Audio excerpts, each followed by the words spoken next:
नमस्कार दोस्तों, आप देख रहे हैं जनता से रूबरू। आइए चलते हैं खबरों की ओर। मुख्यमंत्री विष्णुदेव साय की आज खरसिया तहसील के चपले ग्राम में आम सभा संपन्न हुई। कांग्रेस के गढ़ में मुख्यमंत्री श्री साय ने बड़ी जनसभा को संबोधित किया। साथ ही जनसभा में उपस्थित लोगों से रायगढ़ संसदीय सीट से भाजपा प्रत्याशी राधेश्याम राठिया के पक्ष में मतदान करने की अपील की।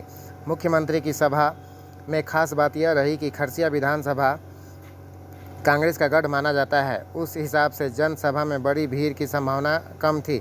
इसके बावजूद काफ़ी संख्या में लोग जनसभा में पहुंचे थे।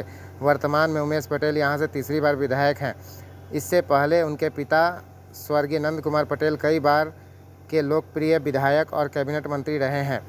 जनसभा के बाद मुख्यमंत्री ने कहा कि कांग्रेस मुद्दा विहीन हो चुकी है, इसलिए ऊट पटांग बयानबाजी कर रही है। हमारे नेताओं के फर्जी वीडियो वायरल कर रही है। जनता ने कांग्रेस को जवाब देने का मन बना लिया है। राज्य के पहले दूसरे चरण में भाजपा अच्छी स्थिति में है। हम लोकसभा की सभी सीटें जीतने जा रहे हैं। आइए देखते हैं पूरी खबर। क्या माहौल लग रहा है? बहुत अच्छा माहौल है। 2 चरण का चुनाव छत्तीसगढ़ में संपन्न हुआ है, पूरे देश में संपन्न हुआ है।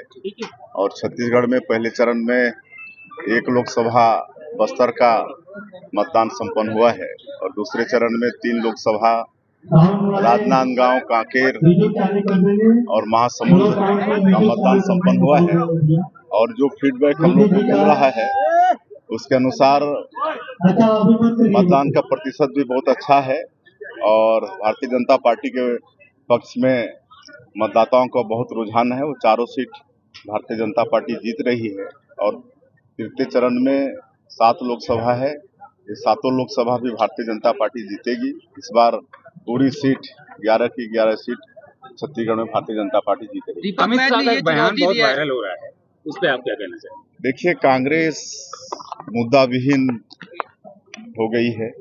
उनको अपनी हार स्पष्ट दिख रही है, इसलिए मुद्दा से भटक गए हैं और मतलब हमारे बड़े नेताओं के बयान को तोड़ मरोड़ करके प्रस्तुत कर रहे हैं और कुछ भी बोल रहे हैं। कोई प्रधानमंत्री जी का सर फोड़ने की बात कर रहा है, तो कोई शराब दे रहा है कि मोदी जी मर जाएं। तो ये सब कोई बड़े लोगों के मुंह से शोभा देता है क्या? आज कांग्रेस में भगदड़ मच गई है, कांग्रेस के परिवार में बिखराव हो गया है।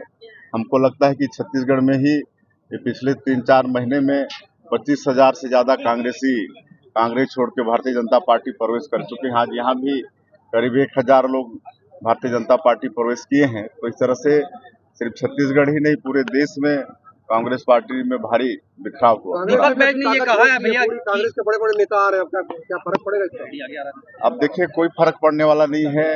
ये लोग बहुत ताकत झोंके हैं। भारत जोड़ो यात्रा तो न्याय योजना, लेकिन उसका परिणाम देश के सामने में है। ये लोग भारत जोड़ो यात्रा की बात करते हैं, लेकिन ये लोग से घर नहीं संभल रहा है। तो अब देश की जनता का, छत्तीसगढ़ की जनता का विश्वास कांग्रेस पार्टी खो चुकी है।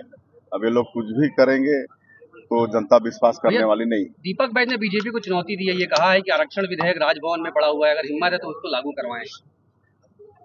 अब देखिए, आरक्षण पिछले समय 5 सालों की सरकार में थे, तो हाईकोर्ट में ठीक से पैरवी सरकार के तरफ से हुआ नहीं, बल्कि आपत्ति लगवाए और जो आपत्ति करता थे उनको पिछली सरकार में बड़ा बड़ा पद मिला। तो इससे क्या समझ में आता है?